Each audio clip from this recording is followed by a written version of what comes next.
All right, let's get this show started.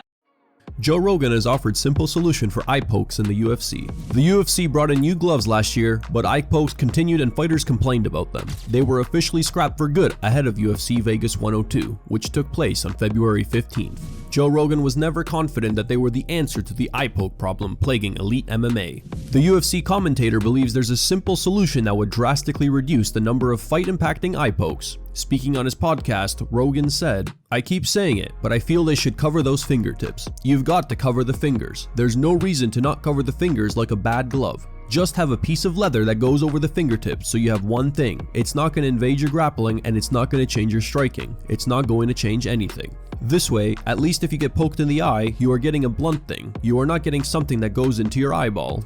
Have them all covered and have a soft foamed ridge over the top of it. So even if you are getting poked in the eyes, you are not getting an individual thing going deep into your eyeball, which is what you get now. You get f***ing fingernails." UFC veteran Jim Miller is calling for immediate penalties for eye pokes. In a video posted to his Instagram stories, Miller outlined why eye pokes should be penalized immediately and suggested that fighters who commit such fouls should face a deduction from their fight purse as a consequence. You want to know a secret? I've got hours inside the octagon wearing these gloves. It's not the gloves. Look, I can close my fist. I can bend the ends of my fingers without the glove even moving. So if it was the glove that held my hand open, I could still go like that. But like most of these eye pokes, it's like that. My hand's not getting held open like that. Are you fucking kidding me? What causes the eye pokes is that little bitch inside that's like being passive and avoiding the fight and not being aggressive. And that little voice needs to get punished by an immediate point being taken away, and in my opinion, a portion of the purse. And then I think you would see him stop real quick, because it's not the gloves. Chael Sonnen believes Henry Cejudo was not willing to walk through fire at UFC Seattle this past Saturday. Speaking on the latest episode of Good Guy Bad Guy, the American gangster shared his brutally honest take on the controversial stoppage, seemingly accusing Cejudo of quitting after being eye-poked in the third round. This is tough. When you ask if Henry was playing the game, this is tough because I'm essentially accusing possibly the greatest combat athlete of all time of cheating, of quitting and quitting. That is just so unlike Henry. I mean, truly so unlike Henry in the way that he did play it. I mean, this is a guy who has walked through fire many times. This is a guy who walked through fire at 20 years old to become an Olympic champion. It didn't seem like he was willing to walk through fire this night. I can't go any further. Only he would know how bad that would hurt. But that was not like the Henry Cejudo that I've seen in the past. That's as fair as I can say it. Daniel Cormier also criticized the former two-division champion for his decision to retire back in 2020, calling it the worst decisions in the history of mixed martial arts. But he's wanting to continue. So looking back, and I know it's hard, right, to go back, well, everybody could have done it different. We can always judge. But was that one of the worst decisions in the history of mixed martial arts, Chael? To walk away then, in the middle of the pandemic, where people were becoming stars. Guys were becoming stars because nothing else was on television. You got to fight in front of the world because the world had stopped. And Henry decided that he just didn't want to do it again. So looking back, was that one of the worst decisions we've ever seen an athlete make? Demetrious Johnson believes Henry Cejudo should consider retiring after his loss at UFC Seattle. Johnson, who has fought Cejudo twice, is now a friend, feels that Triple C has accomplished so much in the sport that the risks of continuing his fight career may no longer be worth it. I say that it can't. I don't see it happening. Now, would I like to see Henry Cejudo retire? Yeah, I think so. I mean, he's beaten me, flyweight champion, defending the flyweight belt, bantamweight champion, defending the bantamweight belt. That's more than half the motherfuckers on the roster are ever going to do. And yes, I know it's such good money. It's easy to train 8 weeks and go out there and fight, but man, I almost went blind. But I wanted to get on here and give you guys my thoughts and what I like to see from Henry Cejudo next. I like to see him retire. He's got a great podcast with him and Kamaru Usman, pound for pound. He's got 2 beautiful children. He's got a beautiful wife. I mean, he's got businesses. I mean, there's no reason for him to fight and keep risking his health. Henry Cejudo has some harsh words for referee Jason Harzog. During a recent interview on the BYM podcast with Michael Bisping and Paul Felder, Cejudo slammed Herzog for not taking a point away from Song Yadong after the accidental eye poke that ultimately led to his loss. Cejudo expressed frustration over the lack of action from the referee, arguing that the foul should have been penalized more severely to ensure fair play in the fight.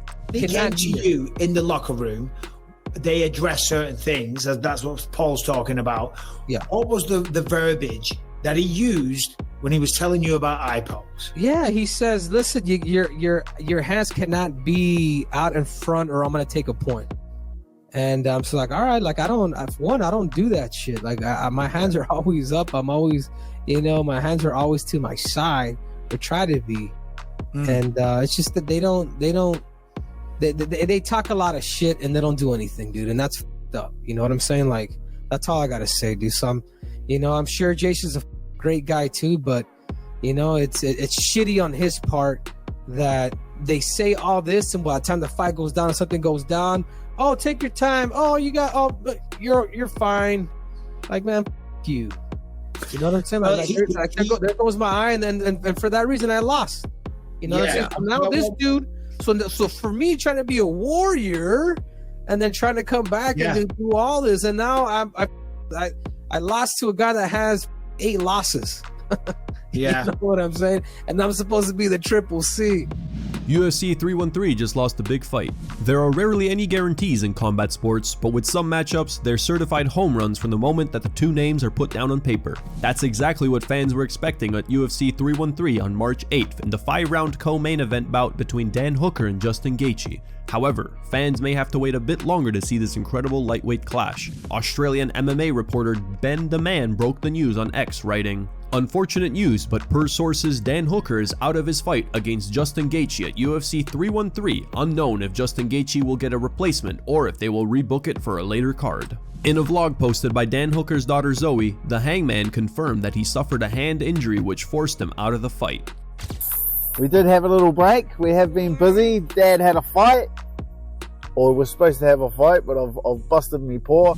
It's still unclear whether the fight will be rescheduled for a later date or if a new opponent will be found for Justin Gaethje at UFC 313. However, number 11 ranked lightweight Fiziev has offered to step in for Dan Hooker, tweeting, "Let's run it back at Justin Gaethje." A video has surfaced showing former UFC featherweight champion Ilia Topuria sparring with PFL lightweight contender Paul Hughes. The footage was filmed during Hughes' training camp for his lightweight title fight against Usman Nurmagomedov at PFL Dubai last month.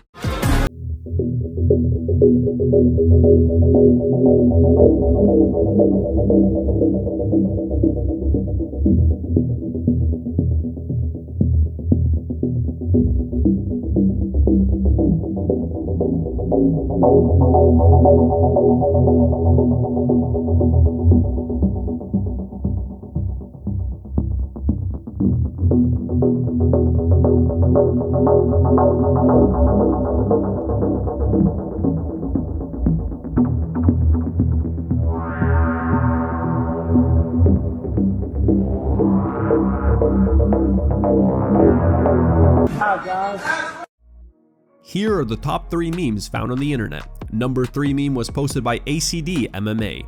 Hey, you swear to God, put that on Mother, put that on Allah. Say wallahi, bro, say wallahi. Number 2 meme was posted by As Shopped As It Gets. Number 1 meme was posted by Nashar Store. Send him 2-3 years Dagestan and forget. Thanks for watching. If you like the content, smash that like button and don't forget to subscribe to stay in the talk.